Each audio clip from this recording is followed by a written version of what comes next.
আসসালামু আলাইকুম। সবাই কেমন আছেন? আলহামদুলিল্লাহ, আল্লাহর রহমতে আমি ভালো আছি। তো এই যে গরু মাংস গরম করতেছি, কালো কালো কালো করে ভুনা করব। তো এই যে এখানে আলু ভাজি, অনেকগুলো আলু ভাজি করছি। এই আমার আপার বাসায় ভাত পাঠাবো এই জন্য। আর এদিক দিয়ে ডিম ভুনা করব। ডিমগুলো সিদ্ধ বসিয়ে দিছিলাম। এই যে ধনিয়া পাতা কেটে নিছি, ওখানে ধনিয়া পাতা দিব। যে ডিম সিদ্ধ হয়ে আসছে, নামিয়ে ফেলবো।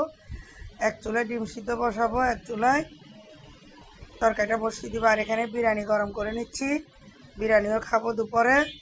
অনুষ্ঠানের একটু বিরিয়ানি ছিল। এই যে ডিমের জন্য সব কিছু জোগাড় করে রেখেছি, এখানে মশলা রেখেছি বাটিতে, তো যেন তাড়াতাড়ি রান্নাটা করতে পারি। অনেক লেট হয়ে গেছে। আমার আপার জন্য ভাত পাঠাবো ডিম দিয়ে আর আলু ভাজি দিয়ে। বিরিয়ানিগুলো আমরা খেয়ে ফেলবো দুপুরে। এগুলো যে আমার ছোট্ট পাখির অনুষ্ঠানের, বার্থডে অনুষ্ঠানের বিরিয়ানি ভাতগুলো। তো এই যে আমার এটা গরম হয়ে গেছে, নামিয়ে ফেলবো। তাই এই যে এখন নিয়ে আসলাম এগুলো একে একে করে। তো এই যে এখানে সকালে রসুন বাটা মরিচ বেটে নিলাম, অনেক মজা করে। শুটকি দিচ্ছি সাথে, শীতল শুটকি, কেউ চাপা শুটকি বলে। এই যে এখানে আমার ছেলে ডিমগুলো ছেলে দিচ্ছে আমাকে তাড়াতাড়ি করার জন্য। আমি এদিক দিয়ে মশলাটা বসিয়ে দিছি ডিমের। এই যে কষানো হচ্ছে, অনেক তাড়াহুড়া করতেছি, অনেক লেট হয়ে গেছে, প্রায় 3টার উপরে বেজে গেছে। অনেক ক্ষুধা লেগে গেছে। এদিক দিয়ে ডিম ভাজি করবো।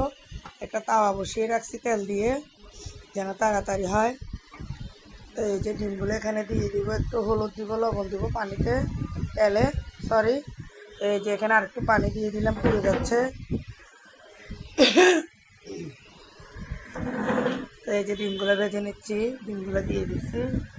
এই যে লাল লাল করে ডিমগুলো একটু ভেজে নিচ্ছি, তো ওখানে দিয়ে দিব। এই যে এখানে ঝোলটা উতরাই গেছে, ঝোলটা উতরাই গেছে। এই যে এখানে দিয়ে দিব এখন একে একে সব ডিমগুলা।